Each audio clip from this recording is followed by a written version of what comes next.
الحمد لله رب العالمين والعاقبة للمتقين والصلاة والسلام على أشرف المرسلين سيدنا محمد صلى الله عليه وسلم وعلى آله وأصحابه والتابعين ومن تبعهم بإحسان إلى يوم الدين. أما بعد، فأعوذ بالله من الشيطان الرجيم. بسم الله الرحمن الرحيم. فبما رحمة من الله لنت لهم ولو كنت فظا غليظ القلب لانفضوا من حولك.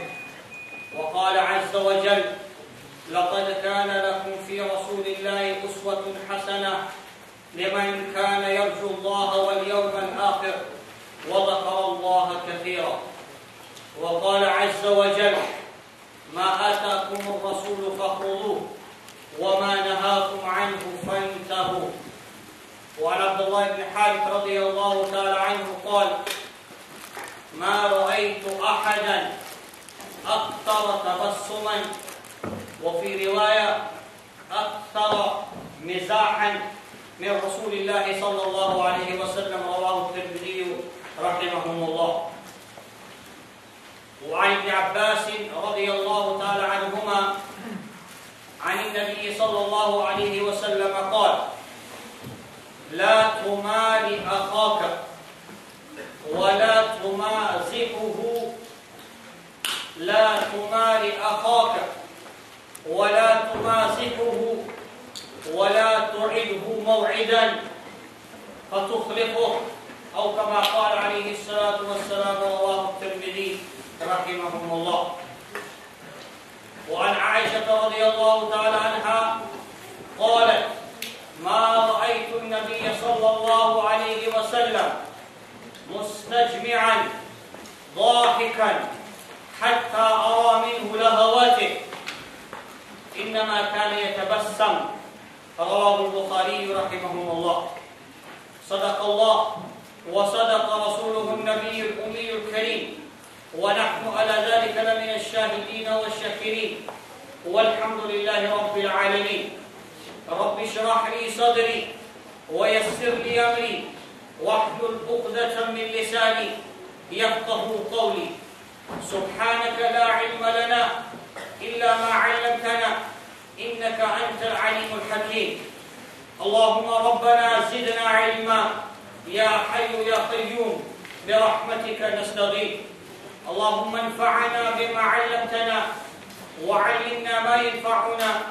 اللهم اجعلنا ممن يستمعون القول فيتبعون احسنه برحمتك يا ارحم الراحمين. ان الله وملائكته يصلون على النبي يا ايها الذين امنوا صلوا عليه وسلموا تسليما. اللهم صل على سيدنا محمد النبي الامي وعلى آله وسلم تسليما. Honorable and esteemed scholars, speakers, honorable guests, dear respected brothers and sisters in Islam, I would like to greet you with the beautiful greetings of Islam. Assalamu alaikum wa rahmatullahi wa barakatuh.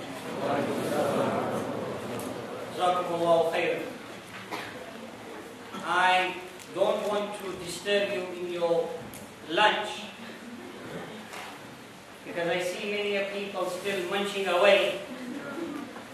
My humble request would be that you can munch away later because I've still not had my lunch. Yeah?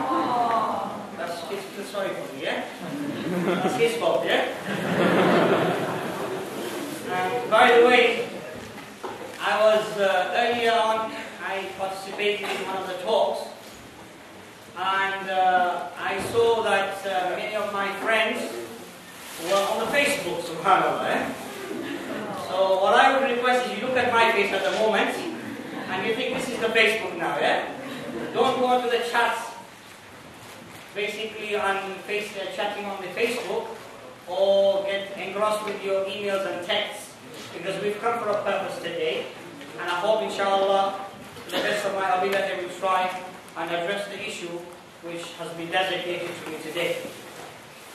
Firstly, I'd like to thank the organizers of this event for inviting me today and granting me the opportunity to be a speaker at this significant event, which is obviously the Forces Annual Conference 2011. Jazakumullahu khairan ahsan jazaa fid darain. May Allah give you all the best reward for granting me this opportunity to pass on the message of our Habib, Hazrat Muhammad Mustafa sallallahu alayhi wa sallam through the Quran and Sunnah. And I thank you from the depth of my heart for granting me this opportunity. Coming straight to the point, the topic of discussion today allocated to me is humor, Islam, and restoring the world gone mad. Subhanallah. And we were discussing earlier how the world has gone mad in many ways. But today, inshallah, we'll try and discuss humor in Islam. What relevance does it have in the society, especially that we are living in today's day and age? Let me make it clear, inshallah, by the end of this lecture and presentation, I hope from Almighty Allah subhanahu wa ta'ala, and through your kind attention, by listening to my words, not by munching away, that inshallah, by the end of the session today, we will prove that the personality that had the best sense of humor was none but our Prophet Muhammad sallallahu alaihi wasallam. He was that personality who had the best sense of humor on many occasions, especially with his companions, the Sahaba Ikram, ridwanullahi alayhim ajma'in. Not only that, but with his wives, Ummahatul Mu'mineen, ridwanullahi alayhinna. And not only that, but with the young as well. Our Prophet Muhammad sallallahu alayhi wasallam had a nature which was humorous, and he had the best sense of humor that any person could have had on the face of this earth. I would like to start with the hadith which I mentioned in my khutbah, narrated and reported by Imam Tirmidhi rahimahumullah. Hazrat Abdullah ibn Harith radiyallahu anhu states, "Ma ra'aytu ahad." I have not seen anybody akthara tabassuma, who was more smiling, subhanAllah. In today's day society, people smile for different reasons, yeah? Khalid bhai, I know a few of the people that will smile at me, mashallah, yeah? But you have people who smile at people for different reasons. There are internal motives of smiling. Rasulullah sallallahu alaihi wasallam smiled at everybody without an internal motive. And the only motive was that he wanted them to have the love of Rasulullah sallallahu alaihi wasallam. He wanted them to become closer to him. This is why our Rabb, Allah Rabbul Izzah, mentions in the Holy Quran, فَبِمَا رَحْمَةٍ مِّنَ اللَّهِ فَبِمَا رَحْمَةٍ مِّنَ اللَّهِ لِنْتَ لَهُ. It was through the mercy and rahmah of your Lord Allah subhanahu wa ta'ala that you were lenient towards the Sahaba ridwanullahi alayhim ajma'in. فَبِمَا رَحْمَةٍ مِّنَ اللَّهِ. If it wasn't for the mercy and rahmah, this would not be your quality. فَبِمَا رَحْمَةٍ مِّنَ اللَّهِ لِنْتَ لَهُمْ وَلَوْ كُنْتَ فَضًّا. If you were stern in your nature, فَبِمَا رَحْمَةٍ مِّنَ اللَّهِ لِنْتَ لَهُمْ وَلَوْ كُنْتَ فَضًّا غَلِيظَ الْقَلْبِ.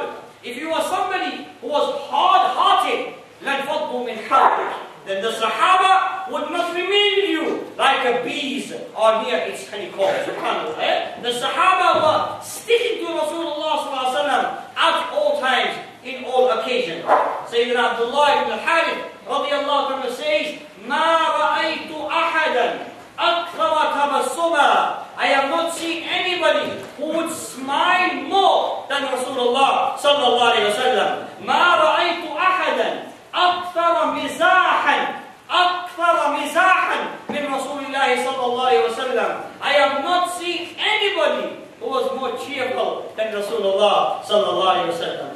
Today's day and age, brothers and sisters, Abdullah, Abdul Rahman, Fatima, Zainab, we want to put an impression on people, yeah? We want to be cheerful just to have the scores, yeah? Just to get the scores. Oh, I'm going to impress her today, yeah? Oh, I'm going to impress him today. No, la hawla wa la quwwata illa billah. It's not about impressing anybody. It's about fulfilling the commitment of Rasulullah sallallahu alaihi wasallam. You have to have a cheerful nature because it's from the sunnah of Rasulullah sallallahu alaihi wasallam. Unfortunately, in our society today, people feel that the more serious you are, the more religious you are. Allah. Yeah, the more serious you are, the more religious. Never joke, man. Never smile. It costs them £1 million just to smile. Subhanallah. Once I meet a brother. Assalamu alaikum. Wait a minute, man. Assalamu alaikum, man. Just break the ice, will you? Subhanallah. Wait a minute, man. What's the problem? I've got no problem with you. That's the way I am. So you're wrong, man, mate. You're not supposed to be that way. You're supposed to be meeting a person with a happy face. And this is the sunnah of Rasulullah sallallahu alaihi wasallam. إن من المعروف أن تلقى أخاك بوجه طلق وفي رواية بوجه طليق أو كما قال عليه الصلاة والتسليم. It is from righteousness, it is from ma'ruf, it is from khayr, it is from goodness, it is from the sunnah that when you meet your Muslim brother, listen to the words, brothers, yeah. When you meet your Muslim brother, you meet them with a happy face. Muhaddiseen and Shurah al-Hadith would commentate at this juncture that obviously we have to also meet with Muslim sisters. Muslim sisters have to meet with Muslim brothers. In the Quran, Allah says, Ya ayyuhalladhina aman. Many places Allah says, O you people who believe. Allah is using a masculine tense. Ya ayyuhalladhina aman. Allah is not saying, Ya ayyuhalladhina aman. Yeah? But Allah subhanahu wa ta'ala uses the masculine tense, but it includes everybody. So here, a female meeting a female, a male meeting a male, you will always meet them with a happy face. Hashash, hashash, chehra. That's what we call it in Urdu. You get the misdemeanors, yeah? You got the misdemeanors, man. It's always me. It's always, with a really, sad face. Rasulullah sallallahu alaihi wasallam had so much sorrows and grief of the ummah, but he would not see anybody with a face of sadness. Subhanallah. La ilaha illallah. This was the nature of Rasulullah sallallahu alaihi wasallam. One Sahabi says, I never saw Rasulullah sallallahu alaihi wasallam illa tabassam. I only saw him in the state of smiling. Subhanallah. Every time when he saw Rasulullah sallallahu alaihi wasallam, he saw him in the state of smiling. So I saw nobody more cheerful than Rasulullah sallallahu alaihi wasallam. Who says this, brothers and sisters? Which Sahabi said this? I'm taking your test now, It's not just going to be one-way traffic here. I'm going to keep you awake. Make sure you don't go on Facebook, inshallah. So what was the Sahabi's name? No. You got it wrong. What kind of an audience is this, Mahsin? SubhanAllah. Abdullah ibn al-Harith. Abdullah ibn al-Harith. What does he say? ما رأيت أحدا أكثر تبسما من رسول الله صلى الله عليه وسلم. On the other side, we have another narration from Abdullah ibn al-Abbas radiyallahu ta'ala anhu. Mufassir al-Quran, subhanallah. Abdullah ibn al-Abbas says from Rasulullah sallallahu alayhi wa sallam. Rasulullah sallallahu alayhi wa sallam said, لا تماري أخاك. Never argue, never fight with your brother, meaning your Muslim brother. Never fight with your brother. لا تماري أخاك. Don't argue with him. Don't always show that you are something and you are Mr. or Mrs. It. Yeah? You don't need to show that. You don't need to stamp your authority. لا تماري أخاك. Don't argue. There's no need for that. لا تماري أخاك ولا تمازحه. And do not joke about your Muslim brother or sister in a way, obviously, that will hurt the feelings and harm that person. Don't. لا تمازحه. So on one side, أكثر مزاحا من رسول الله صلى الله عليه وسلم. He was the most cheerful. And on this hadith we are saying that لا تمازحه. That he said, do not joke with your Muslim brethren, meaning in a way that it will be offensive, it will hurt and harm the feeling of that person. وَلَا تَعِدْهُ مَوْعِدًا. Do not make a promise with him going to break. We should bear in mind the hadith of Rasulullah reported by Abu Hurairah radiyallahu ta'ala anhu. And Abu Hurairah radiyallahu ta'ala anhu قال Rasulullah sallallahu alayhi wa sallam, Ayatul Munafiq thalath. Hypocrites have three qualities, three characteristics. Ayatul Munafiq thalath. إذا حدث كذب. When he talks nothing but lies. Every time talking, falsehood and lies. Every speech that he makes, it's based on falsehood. إذا حدث كذب. Why does he lie? Because he wants to lie. He doesn't understand the hadith of Rasulullah ﷺ when it states, Al-Mu'min la yakfur. Or kama qala alayhi salatu wa taslim. Al-Believer, Al-Mu'min. Alif Lam here is for a complete believer. A complete believer will never ever lie. Al-Mu'min la yakfur. But no, this person wants to lie. Ayatul Munafiq thalath. إذا حدث كذب. وإذا وعد أخلف. When he makes a promise, he breaks it. وَإِذَا اؤْتُمِنَ خَانَ. When he is given something to keep us trust, he is dishonest. Imam Muslim, this is related to Imam Bukhari rahimahullah.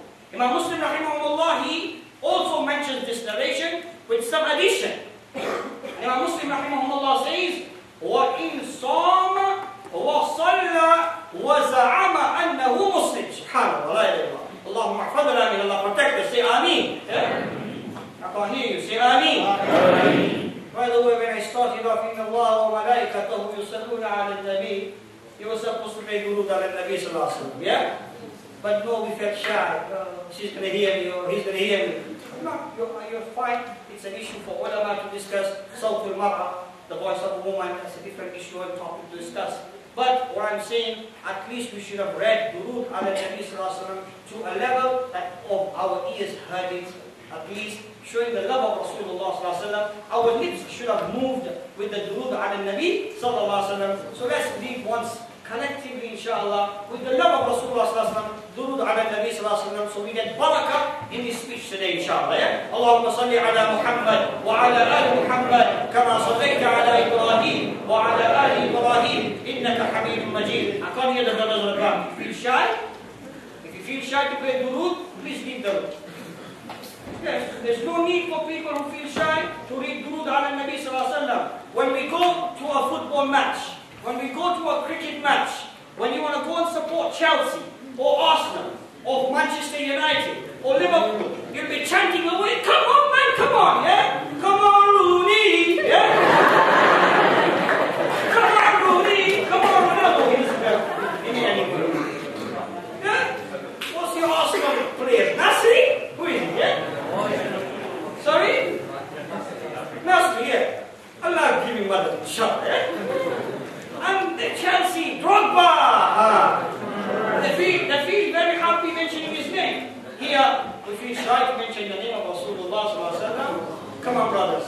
Let's be those who love Rasulullah sallallahu alaihi wasallam. Express our love in the right manner. We are sitting in an audience where they are not strangers, maybe. Many brothers know each other, many sisters know each other, but we're in an audience where we are discussing an Islamic issue. We should not feel shy of mentioning the name of Rasulullah sallallahu alaihi wasallam. Again, Allahumma salli ala Muhammadin wa ala ali Muhammad kama sallayta ala Ibrahim wa ala ali Ibrahim innaka Hamidun Majid. Allahumma barik ala Muhammad wa ala ali Muhammad kama barakta ala Ibrahim wa ala ali Ibrahim innaka Hamidun Majid. So wala ta'idhu maw'ida. Don't make a promise that you're going to break. Don't do that. Rasulullah says here that three characteristics of a munafiq. Imam Muslim extends and says, وَإِنْ صَامَ, even though he fasts, وَصَلَّى, and he prays, وَزَعَمَ أَنَّهُ Muslim, and he has this yaqeen, and he has this thought that he is a Muslim. Even though he is praying. Look at the situation today of lying, breaking promises, not being trustworthy, subhanAllah. And this issue of being trustworthy is a very in-depth issue. I can't just cover it here in the mere time that's been allocated. But it's something not only about somebody giving you you money, it's trustworthy, making sure that we take the children which are our trust. We make sure we upbring them properly. If we are made responsibles of institutions, ISOCs, heads, whatever, responsibles, we do it with trustworthiness. We don't be those people who are going to use and abuse their authority. Na'udhu billahi min dhalik. In all aspects of life, brothers and sisters. So we have to uphold this, and we have to bear in mind the hadith, like I mentioned, of Imam Bukhari rahimahullah, that Allah save us and protect us from this vice of becoming a munafiq. Ameen ya Rabbal Alameen. Coming back to the issue of the prohibition of joking. Sayyidina Ibn Abbas says, La tumazi'uhu, that Rasulullah said, do not joke. Imam Nawawi rahimahullah. Have you heard of Imam Nawawi? Yes? A great scholar in Islam. Imam Nawawi was a commentator of hadith. Imam Nawawi rahimahullah, Sharih Muslim. Imam Nawawi rahimahullah has compiled the book Riyadh al-Salihin. Imam Nawawi was a great scholar. He had in-depth knowledge of hadith. Imam Nawawi rahimahullah, after looking at both these hadith, one is the hadith where it says Akthara Mizah, that Rasulullah was the most cheerful. On the other side, this riwayah of Ibn Abbas radiallahu anhu, where it says that do not joke with your Muslim brethren. He compares them together and he says these narrations are basically applicable when a person excessively jokes. When joking goes beyond the limit. It's beyond a joke. Like we say, it's beyond a joke. Don't think it's beyond a joke now, man. Just take it easy now. It's beyond a joke. So when it's excessive joking, which will result in the heart becoming hard, and it will keep one away from the remembrance of Allah subhanahu wa ta'ala. When a person always jokes, then he forgets his responsibilities. He forgets his duties. Or it may become a means of troubling a Muslim. Or it may lessen the dignity of a person or degrade one. All of these aspects are included in the prohibition of joking with a person. In addition to that, to make it a habit of excessive laughter and joking could lead a person to abundance of laughter, which again has been condemned by Rasulullah sallallahu alaihi wasallam. Iyaka wa kathrat ad-dhik. Save yourselves and protect yourselves from excessive laughter. فَإِنَّ كَثْرَةَ الضِّحْكِ تُمِيتُ الْقَلْبِ. Abdullah Abdul Rahman, Fatima Zainab, we see our gatherings today. Every time we want to joke, and we want to laugh loud, and we forget our duties, subhanAllah. We forget where we are sitting many a times. We may be sitting in the masjid, and then we start joking and laughing loud. Allahu Akbar. Once a Sahabi, Hazrat Qatada radiallahu anhu states, this has been mentioned in Sharh al-Sunnah. Qatada radiallahu ta'ala anhu, Su'ila Ibn Umar. Ibn Umar radiallahu ta'ala anhu was asked a question. هل أصحاب رسول الله صلى الله عليه وسلم يضحكون? Did the ashab and the companions of Rasulullah صلى الله عليه وسلم ever laugh? Ever do dhik? He says, قالوا نعم. قال نعم. Ibn Umar says, yes, they would laugh. But this laughter would not be excessive. This laughter would not be in abundance, which takes them away. He says, قال نعم. قال نعم.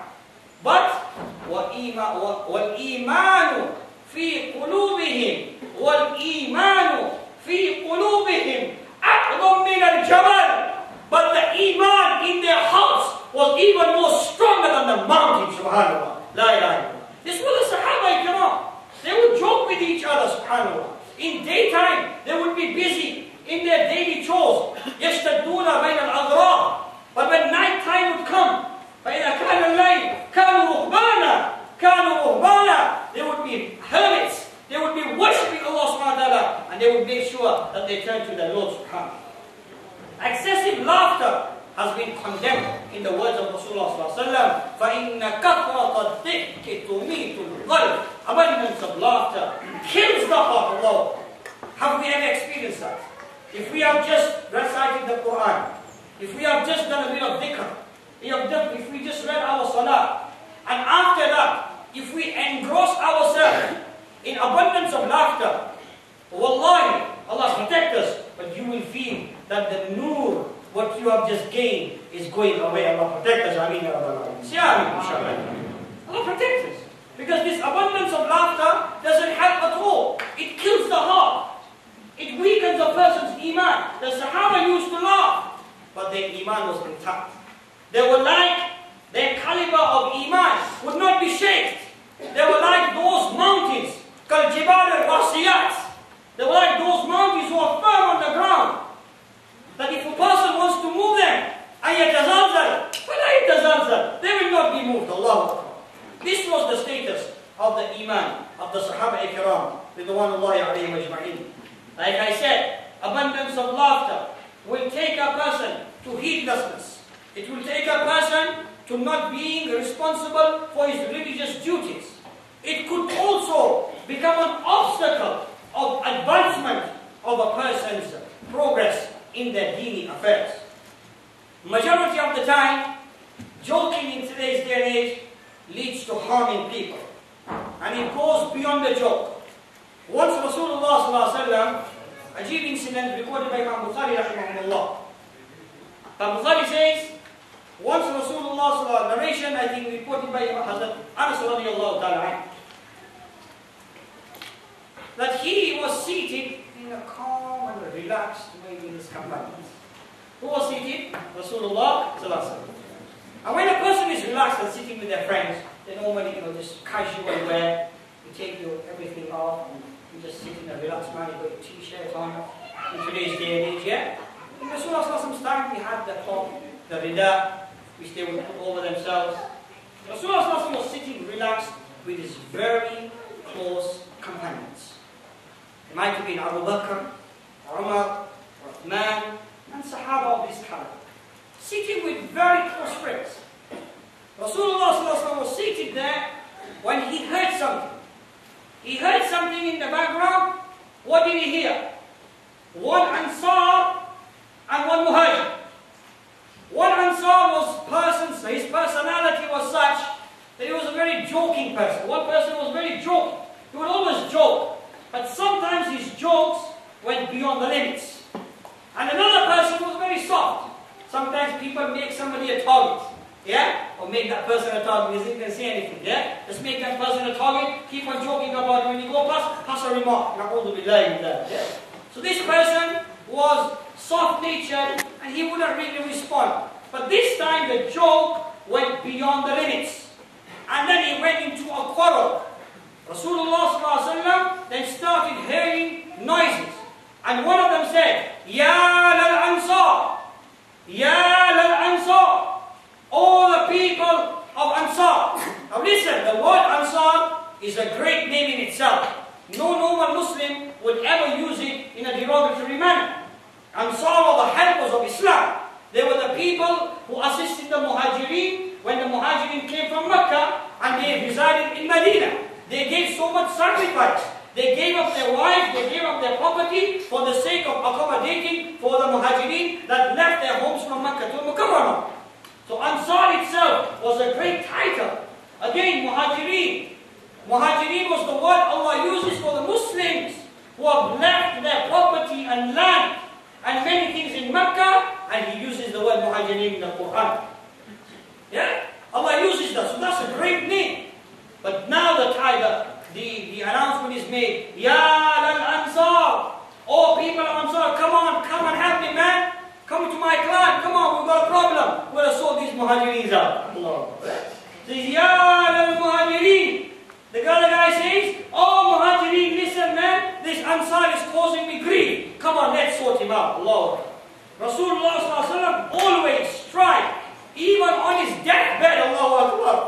Nabi Pak ﷺ, he on the day of his death, Yawm al-Ithnain, on a Monday, on that day when he couldn't come out from his house, from the hujrah of Aisha Siddiqa radiallahu ta'ala anha, he designated the responsibility of leading the namaz to who? I can't hear you. Abu Bakr Siddiq radiallahu anha, the Khalifatul Muslimin. He was the appointed Khalifa from Rasulullah sallallahu alayhi wa sallam. He led about 27 or 21 namaz. This was the very last salah which Abu Bakr led.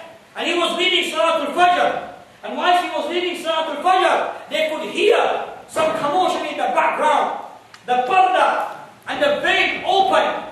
Rasulullah ﷺ came to the hudud of the masjid. He came to the hudud of the masjid. And he looked and he glanced to the Sahaba. The Sahaba stayed in the hadith that we were so, because we'd never seen Rasulullah ﷺ for many days now. It had been 6-7 days we'd not seen Rasulullah ﷺ. All we heard that he was extremely ill. This was an occasion when we thought that today we should break our namaz and we should embrace Rasulullah ﷺ. We all were realizing this in our prayer, but no, we continued our prayer. It is said from the narrator of hadith that Rasulullah ﷺ looked at the Sahaba. He just glanced. The Shari'in hadith, commentators of hadith say, why out? What was the reason of Rasulullah ﷺ actually going through this difficulty of leaving his room and coming out and observing the Sahaba? There was no reason. They say because he wanted to see, have the Sahaba all come under and uniting under the one who I appointed, subhanAllah. And he wanted to see and observe for himself that is Umar, is Umar, is Uthman, or the great Imam Sahaba, the great Sahaba, are they all praying behind Abu Bakr Siddiq? Once he observed that, he was happy.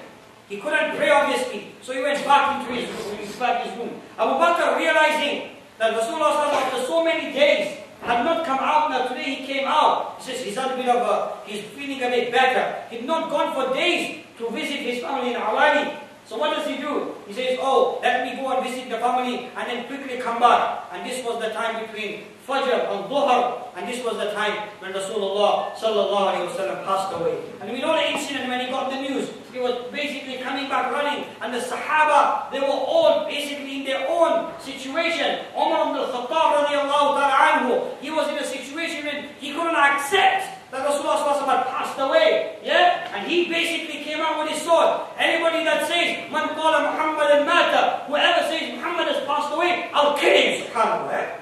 Abu Bakr was the Khalifa. Abu Bakr was the one who united everybody. And he came and said, Umar, you forgot the words of Allah. Ma kana Muhammadun وما محمد إلا رسول قد خلت من قبله الرسل أفإن مات أو قتل انقلبتم على أعقابكم ومن ينقلب على عقبيه فلن يضر الله شيئا وسيجزي الله الشاكرين. Have you forgotten? Muhammad is not only but a Rasul, subhanAllah. He is also a human being. إنك ميت وإنهم ميتون. Allah told Prophet Muhammad that you are to die and also they are to die. Once Jibreel came, Al-Hafiz ibn Hajar al-Asqalani rahimahumullah, he mentions in one of his books that is written, Al-Isti'dad Liyawm al-Ma'ad, preparations for the last day. He mentions a narration, beautiful narration, and he says once Rasulullah sallallahu alayhi wa sallam said, he says, Atani Jibreel wa qala li. Jibreel came to me one day and he said, Ya Muhammad, O Muhammad, ish ma shi'ta, live for as long as you want. But remember, you're going to die one day, subhanAllah. Yeah? You're going to die one day. عِشْ مَا شِئْتَ فَإِنَّكَ مَيِّتٌ وَأَحْبِبْ مَنْ شِئْتَ. Love whosoever you want to love. But remember, you're going to depart from that person one day. وَأَحْبِبْ مَنْ شِئْتَ. يا محمد عِشْ مَا شِئْتَ فَإِنَّكَ مَيِّتٌ وَأَحْبِبْ مَنْ شِئْتَ فَإِنَّكَ مُفَارِقُهُ وَأْعْمَلْ مَا شِئْتَ. And do whatever you like. But remember, you will have to face the consequences of what you do after in Akhirah. So, what does Rasulullah say? He said, Jibreel said to me, and this was a message not for Muhammad but for the whole of the Ummah, for each and every one of us, that we have to prepare for our death before death comes unto us. So here Umar ibn al-Khattab is gone. He basically senses Abu Bakr brings him down to earth. Abu Bakr says, wait a minute, have you forgotten the words of Rasulullah? So here, he was sitting with his companions. And when they said, Ya al-Muhajirin, Ya al-Ansar, Rasulullah's cloth, his rida, his chadar, that he had over his body, he at that time was on the ground. The Imam Bukhari rahimahullah states the narration that Rasulullah was in such a rush. Like I said, what did he want to do? He wanted to unite the Muslims under one banner. La ilaha illallah Muhammadur Rasulullah sallallahu alayhi wa sallam. He wanted to make sure sure that they are not disunited. And this is why he went out, the Shari Hadith says, to look while everybody is behind Abu Bakr Siddiq in the prayer. Rasulullah, as soon as he hears these words, he's in a relaxed mode. He's in a relaxed mode. But immediately, he comes into a serious mode, subhanAllah. And he comes out. يَجُرُّ رِدَاءَهُ. The Rawi says, he was, sometimes within a rush, and somebody knocks on our door, and sometimes the sisters will have the hijab on, and there's somebody knocking on the door, quickly go like this and try to open the door. Or if we are in our, we've not got something on, what we will try and quickly wear our garment, and we'll try and see who's at the door. In the same way, Rasulullah, he quickly rushed, and he said, wait a minute, I don't want to delay this. He's Ya al-Muhajirin, Ya al-Ansar. This is going to create some kind of a bad thing. Immediately Rasulullah came and he said, Ma balu da'wa al-jahiliyyah. Ma balu da'wa al-jahiliyyah. What is this call of the days of ignorance? Subhanallah. What is this call of the days of ignorance? The word Ansar is so blessed. The word Muhajirin is so blessed. Yet in the context which it is used in now is against the very ethos of Islam. Subhanallah. So, Ya al-Muhajirin, Ya al-Ansar, Rasulullah says, Da'uhu, leave this kind of a slang. Leave this kind of a slogan. Why? Da'uhu, فَإِنَّهُ مُنْتِنَا. Because it is smelling and it is dirty. Subhanallah. These words are so virtuous, so great, that on this occasion, Rasulullah says, because the joke went beyond the limits. Again, I was mentioning, excessive joking can be a consequence of creating enmity, hatred, and despicable attributes can then be displayed in a person's behavior. Excessive joking can stain, damage, affect the person's personality. People will not take a person jokes all the time. This guy's a joke, man. This guy's a joke. He doesn't know what he's talking about. Yeah? I'm making sense. I'm not joking. You have to say that, yeah? I'm not joking. Listen to me. I'm not joking. This guy's a joker, man. Here, a joker, yeah? He's a joker, man. Don't take him seriously, man. That guy's a joker, yeah? That's what people come out with. The remarks which people will come out with will be basically staying and it will affect his personality. People will not take him seriously. My dear brothers and sisters in Islam, humor is not only permissible through the sunnah of Rasulullah sallallahu alaihi wasallam, but it is definitely a sign of good nature, wittiness, and a means of a person having attention and being alert and bringing a person towards back to where they are. That's why now and then we need to crack a joke. And cracking a joke is not because we're going to just crack a joke and don't be a jokers ourselves. No. Because to be a joker nowadays in today's society, again, it's become a profession. People want to become professional jokers, yeah? They will become comedians now, yeah? Now you have people who say, yeah man, I'm a professional joker. And then the jokes are based on Englishman, Irishman, Scottishman, yeah? Not Welsh, by the way, yeah? So maybe the Welsh are very clever, mashallah, yeah? You always hear jokes about English, Irish and Scottish, yeah? And then you've got the people who come out with jokes which are based on falsehood and filth. Rasulullah on one occasion said, وَيْلٌ لِمَنْ يُحَدِّثْ فَيَكْذِبْ. That may destruction come to that person who speaks and he lies. The jokes are based on falsehood. There is no reality in that joking. Why does he do that? لِيُضْحِكْ بِهِ الْقَوْمِ. So that he can make people laugh. Comedians today, they don't take anything into consideration. I'll touch on that inshallah later on. But I want to say that to joke for the sake of joking and based on lies is not permissible in Islam. My dear brothers and sisters, to have a cheerful nature, to have a nature which is good and approachable, to have a nature which will make people come near you and close to you, is something that is good in Islam. This is what the personality of Rasulullah was. Yet, if a person does not exceed the limits of joking, controls their passions and desires, and does not turn away from the siratul i'tidal, from the moderate path of humor, and his or her joking is void from the despicable things which I mentioned earlier. And it is only done solely why? Because you want to appease somebody. You want to make somebody happy, then without a shadow of doubt, this person is acting on the sunnah of Rasulullah sallallahu alaihi wasallam. Sayyidina Abdullah ibn al-Harith, the riwayah which I mentioned earlier, the reason being that Rasulullah sallallahu alaihi wasallam had a cheerful nature was more of a source of happiness than sadness. There was a special necessity for Rasulullah sallallahu alaihi wasallam to have this kind of a nature, to break the ice, as we say, with the Sahaba Ikram, Ridwanullahi alayhim ajma'in.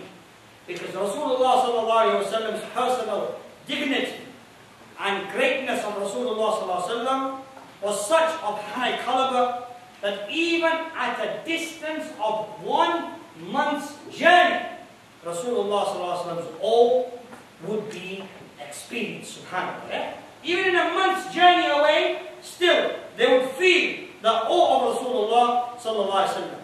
For this very reason, Rasulullah sallallahu alaihi wasallam did all these things so that his Sahaba come closer to him.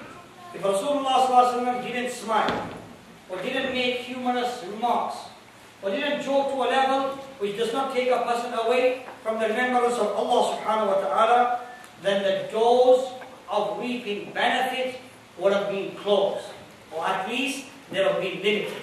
But no, Rasulullah sallallahu alaihi wasallam did that, and he made that a habit.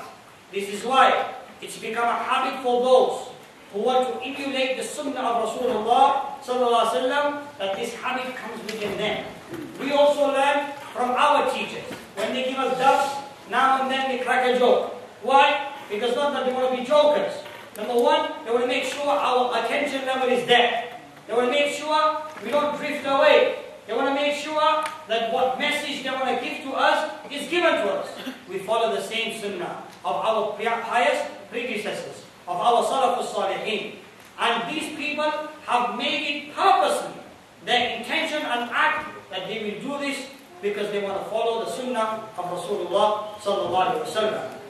May Allah subhanahu wa ta'ala shower countless durood on the Prophet Muhammad sallallahu alaihi wasallam, and salam on the Prophet Muhammad sallallahu alaihi wasallam, on the pure and blessed soul, because he is the one who, alhamdulillah, opened the doors of easiness for the ummah.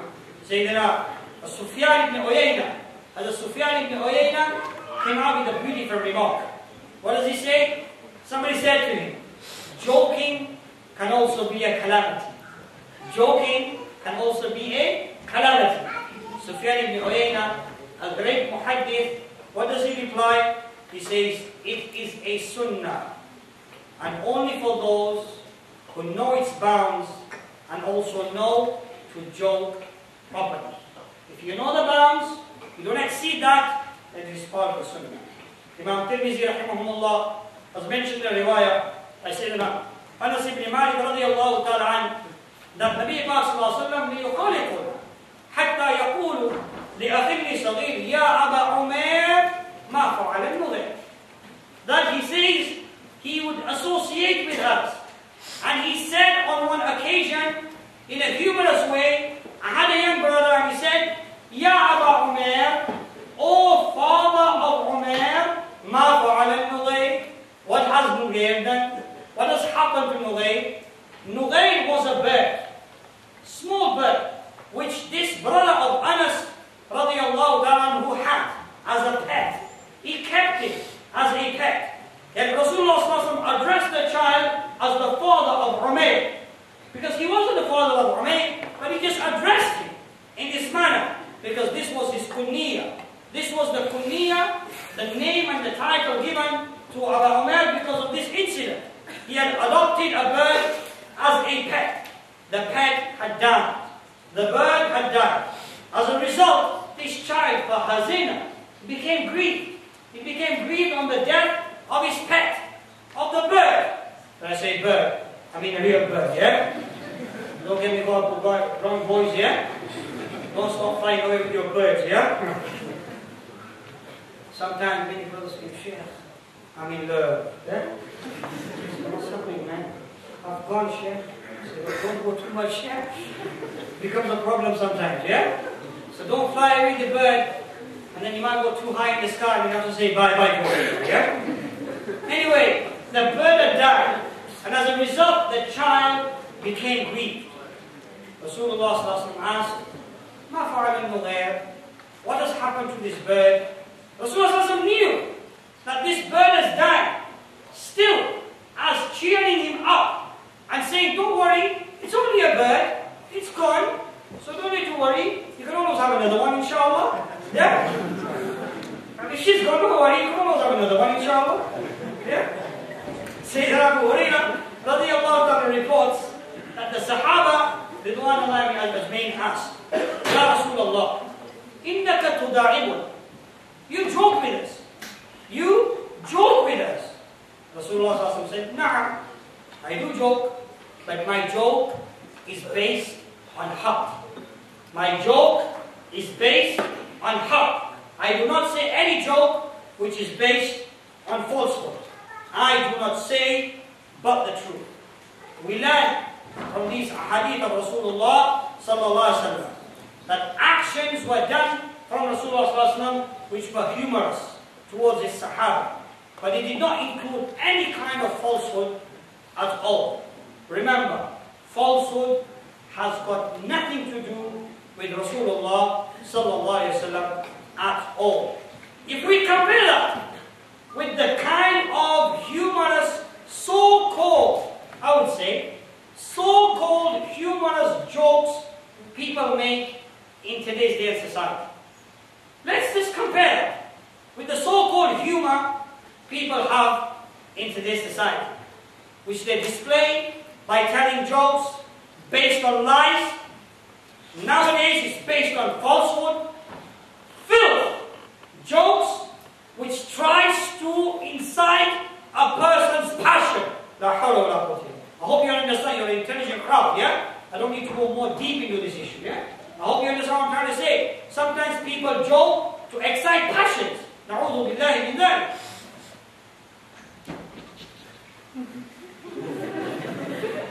Is that a joke?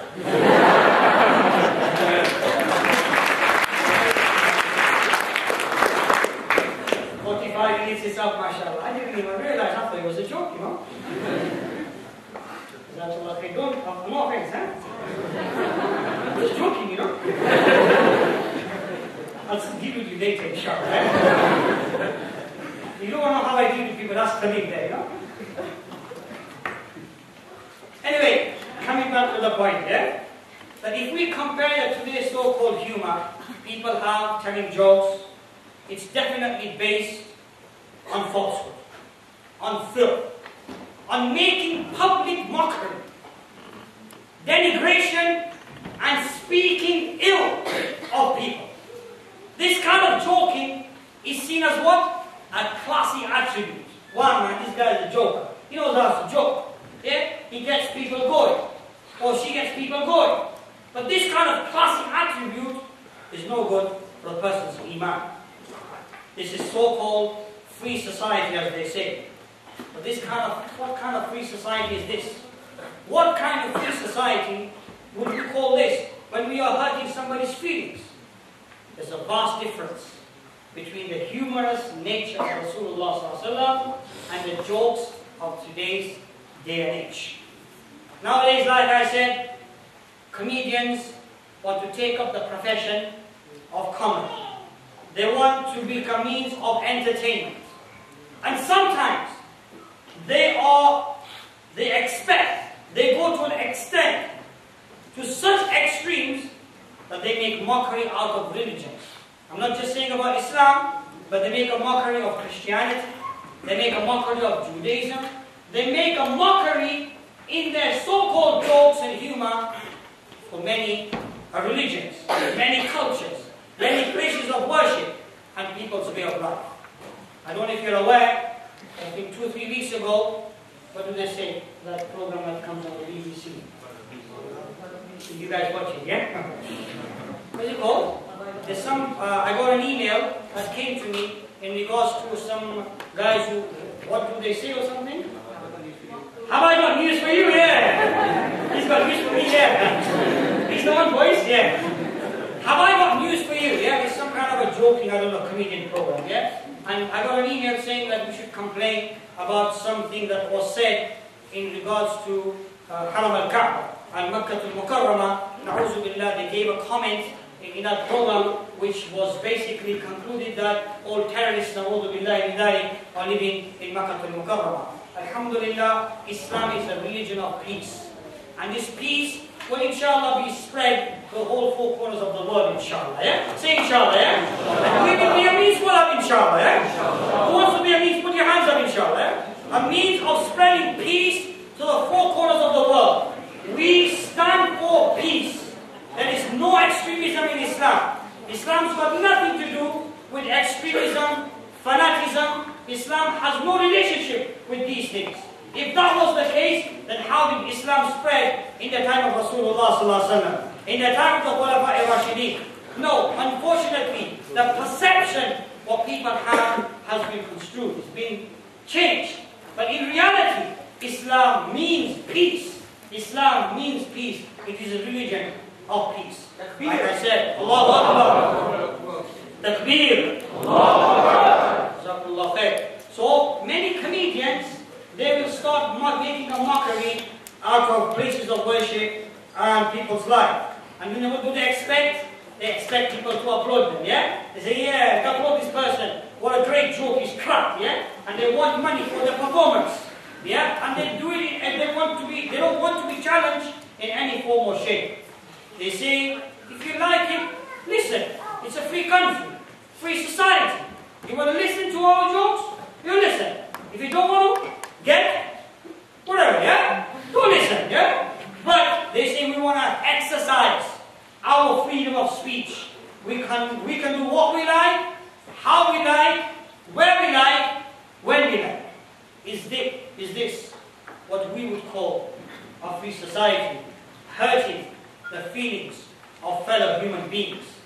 A free society, brothers and sisters, should carry out actions which create harmony, love, respect, unity, shared values of tolerance, coexistence, diversity, and peace. Diversity and peace amongst fellow human beings can be demonstrated. This is the way we should be having a free society. This should be the role of humor in the current context and state of affairs of our life, especially in the UK, living as British Muslims. We earlier heard one of the speakers speak about British Muslims, and we've heard a lot about these things. But this is reality, that we are living in times, very difficult times, and especially when Islam is attacked, Islam is facing many challenges, and according to many people, Islamophobia is on the rise. Just to gauge the opinion of the crowd today, I would like to ask this question. How many of you academics or students of knowledge feel that Islamophobia is on the rise in today's society? Can you put your hands up, yeah? So I think there's quite a number of people here who do feel that Islamophobia is on the rise. Many people will feel it's not on the rise. We are addressing the issue. We are trying to address the issue to the best of their ability. But what I would say is that in the times that we are living in, it's very important that we exercise this right and this haqq of humorous nature towards our fellow beings. Because if we don't do that, if we show them the attitude, what do we expect in return? Let's be honest. What do we really expect in return? If we're going to show attitude, you're going to get attitude back. Kama tadanu tudin. It's a saying in Arabic, Jaisi karni, waisi barni. You know, yeah? Kama tadanu tudin. Jaisi karni, waisi barni.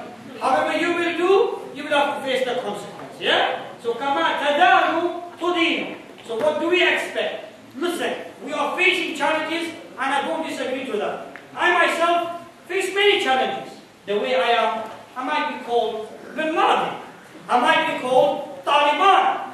And unfortunately, it's happened to me on a personal level. I went to Blackpool with my family. Yeah?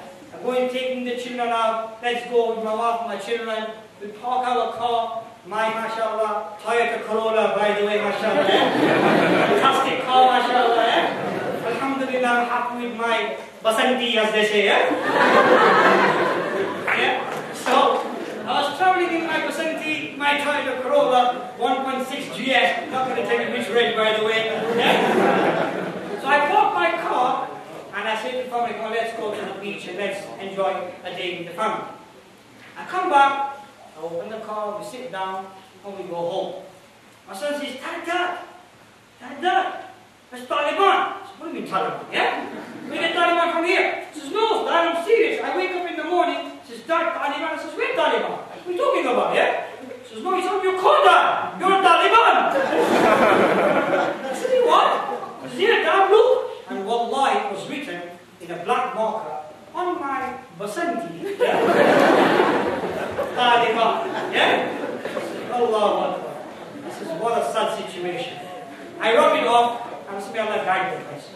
One day I was walking, I don't know if many of you might have experienced, unfortunately sisters also experience this, especially with sisters with the niqab. Allah Ta'ala keep you steadfast, inshaAllah. Allah give you a reward for observing the sunnah of Rasulullah Sallallahu Alaihi Wasallam's deen. Yeah? But many a times, my own wife, I travel with her, and unfortunately I've heard remarks, ninja.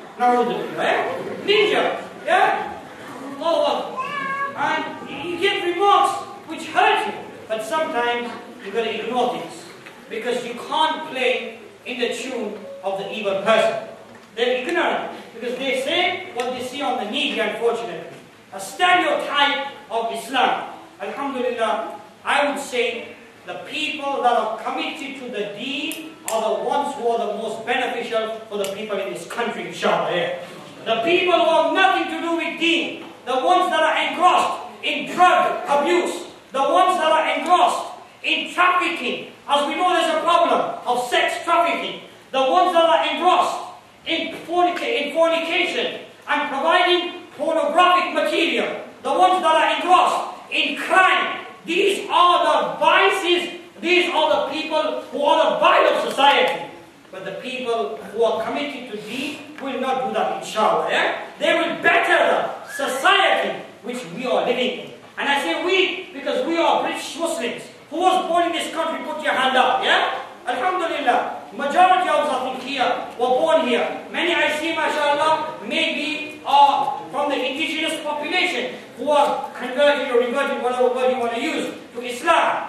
But alhamdulillah, we can contribute positively to the deen of Allah subhanahu wa ta'ala. So I was mentioning, I drifted away after your tawajjuh and kind attention, mashallah, is doing ihsan on me this morning, mashallah.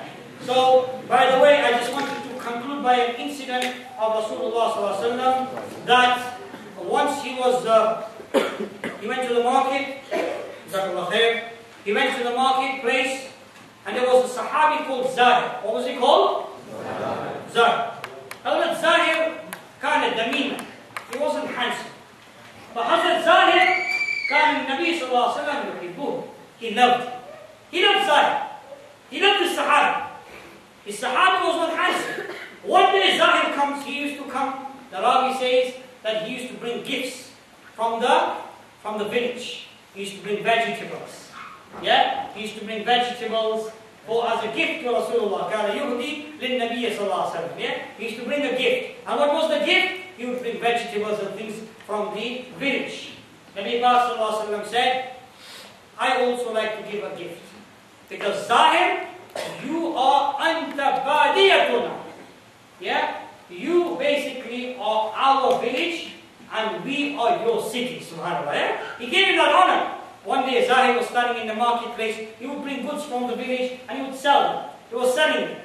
And what does he realize? Come here, brother. Don't worry, inshallah. I'm not going to harm you. Zahir was there. Rasulullah went back. Nothing. He went like this. Yeah? Jazakallah. That's all. Nothing more than that, yeah? Everything else is reserved for my wife, yes. By the way, Rasulullah came from the back and he put his hands over the eyes of Zahir. Not serious boys and girls. Yeah. He put his hands over the eyes of Zahir. Zahir couldn't see. He says, fasten, let me go. Let go of your hands. He couldn't see which person was holding his hand over his eyes. But from the corner of his eyes, he saw it was Rasulullah sallallahu alaihi wasallam. So, and it's mentioned in the commentary that what better occasion could I have that the holy chest of Rasulullah sallallahu alaihi wasallam is touching my back, subhanallah. What better gift can I have than the chest of Rasulullah sallallahu alaihi wasallam touching my back? Because you know, like I said, they love Rasulullah sallallahu alaihi wasallam to bits. We love many things to bits, yeah? But who was there who loved Rasul? They were the ones. Nowadays people want to challenge the ahadith of Rasulullah sallallahu alaihi wasallam when it mentions in the Fudalat al-Nabi that the Sahaba had so much love for Rasulullah sallallahu alaihi wasallam, they would take away the sweat of Rasulullah sallallahu alaihi wasallam. Yeah? Don't we know the incident of a Sahabi whose clothes were smelling of fragrance? So where did you get this? This is better than musk. The best perfume that you could ever buy at that time. He says, no, this is none but from the sweat of Rasulullah sallallahu alaihi wasallam. They would try and gain, if Rasulullah sallallahu alaihi wasallam would want you to spit, they would try and get the spit of Rasulullah sallallahu alaihi wasallam through the barakah of Rasulullah sallallahu alaihi wasallam. Once a Sahabi, just to mention, if you don't mind, a few more minutes to give me permission. Do you allow me to say a few more minutes? Yes. Once a Sahabi, he actually got the urine of Rasulullah sallallahu alaihi wasallam and he drank it. Love through the love of Rasulullah. Rasulullah sallallahu alaihi wasallam, he went and said to him, this is the situation. He says, have you really done that? Out of my love? He says, yes. He says, that body which has the portion of my body would never burn in the hellfire. Subhanallah. Say la ilaha illallah. Yeah? Subhanallah. This was the love the Sahaba had. Hazrat Zahir said, when am I going to get this opportunity to rub my back on the holy chest of Rasulullah sallallahu alaihi wasallam? So he kept on rubbing it. And Rasulullah sallallahu alaihi wasallam said, "Man yashtari hada?" Who's going to buy this slave? Yeah? What does he say? Man yashtari. He's in the market. He's selling his merchandise. Now Rasulullah sallallahu alaihi wasallam is saying, "Man yashtari hada?" Who's going to buy this guy? He says, Rasulullah sallallahu alaihi wasallam, when he says to him, "Man yashtari hada?" and who is going to buy this slave? Hazrat Zahir radiallahu ta'ala who says, "Ya Rasulullah, if you sell me, you're going to sell it with a loss. You're going to sell me with a loss." In reality, he was not a slave, he was a free man. But as joking, as a joke, he said, "Man yashtari hada?" He says, "Inda Allah anta, inda Allahi ghali." He says, "Oh Zahir, you are not cheap. You are not something which is not valuable. Anta, inda Allahi ghali. You are very expensive in the eyes of Allah subhanahu wa ta'ala." Yeah? This was the love and the nature of Rasulullah sallallahu alaihi wasallam. To conclude, my beloved brothers and sisters, lastly I'd like to mention the narration which is quite famous of Rasulullah sallallahu alaihi wasallam, reported by Hazrat Hassan radiallahu ta'ala, that once Rasulullah sallallahu alaihi wasallam said to Anta ajuzun, that you are an old woman. He said to an old woman, what does he say? That you will not enter paradise. You will not enter paradise. She comes to him and she says, "Udhullah, make dua to Allah, make dua to Allah, ya Rasulullah sallallahu alaihi wasallam, an yadkhulani jannah, that Allah enters me into Jannah."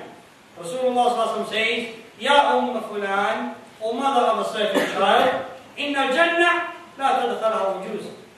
That you will not enter paradise. She became sad and grieved. In some narrations, she started saying that I pray namaz and I give zakah and I do this and I do that, and you are saying I'm not going to enter Jannah, and she starts to weep and starts to cry. Rasulullah sallallahu alaihi wasallam says, "Don't worry, old woman. Every woman that will enter into Jannah will enter in a state when she is in her peak age." Subhanallah. Yeah? This is why Allah subhanahu wa ta'ala says, "Inna ansha'nahunna insha'a faja'alna inna ansha'nahunna insha'a faja'alnahunna abkara faja'alnahunna abkara urban atraba." Allah subhanahu wa ta'ala says, we will make them a new creation. We will give them a new life, and they will enter Jannah in the state that they are virgins. They will be lovers, and they will be similar aged. And this will not be the situation that a woman will enter paradise in old age. All males and all females will enter Jannah in an age when they are young. And this was again in a humorous manner. Rasulullah Rasulullah mentions this. I'd like to just conclude by saying, Jazakumullahu khairan, for bearing with my so-called humorous speech here. Islam is, alhamdulillah, a beautiful religion. We need to, in reality, restore this madness which is in society today, that people are going to the extent of hurting people's feelings. We will never joke. Make a commitment today, inshallah. Put your hands up that I will never joke to hurt a person's feelings, inshallah. Make this commitment today. Everybody, nobody's hands should be left down. Everybody put your hands up and say, inshallah. Inshallah. Inshallah. As from today, I will not make a joke to belittle anybody. I will not make a joke to degrade anybody. I will not say anything by which I hurt somebody's feeling. If we do that, inshallah, if we don't hurt anybody's feeling, this is more precious in the sight of Allah than even the Kaaba, Al-Haram, Al-Kaaba. Because Rasulullah on one occasion, he said to Umar, "Oh Umar, do you know the value of the house of Allah? Do you understand the hurmat and the honor of Baytullah?" He says, "No, Allah anta, wa ya Rasulullah, Allah wa Rasuluhu alam." Allah and His Prophet knows best.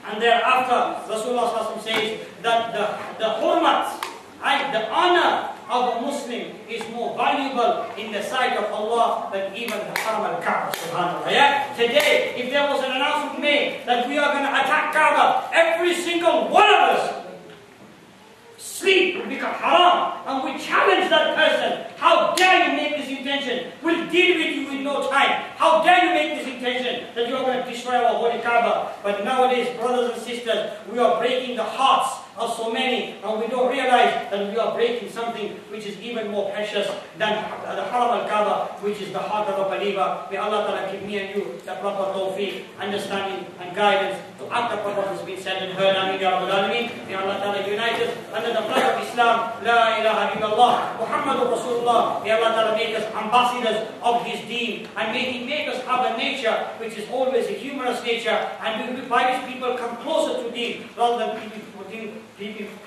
people off from the deen and away from the deen of Rasulullah sallallahu alaihi wasallam. Ameen ya Rabbal Alameen. Wa ma alayna illa al-balagh. Wa sallallahu ala nabiyyil kareem. Subhanallahi wa bihamdihi. Subhanakallahumma wa bihamdika. Nashhadu an la ilaha illa anta. Nastaghfiruka wa natubu ilayk. Wa sallallahu ala nabiyyil kareem. Fajazakumullahu khairan. Ahsan al-jazaa fi ad-dareen. Wassalamu alaykum wa rahmatullahi wa barakatuh.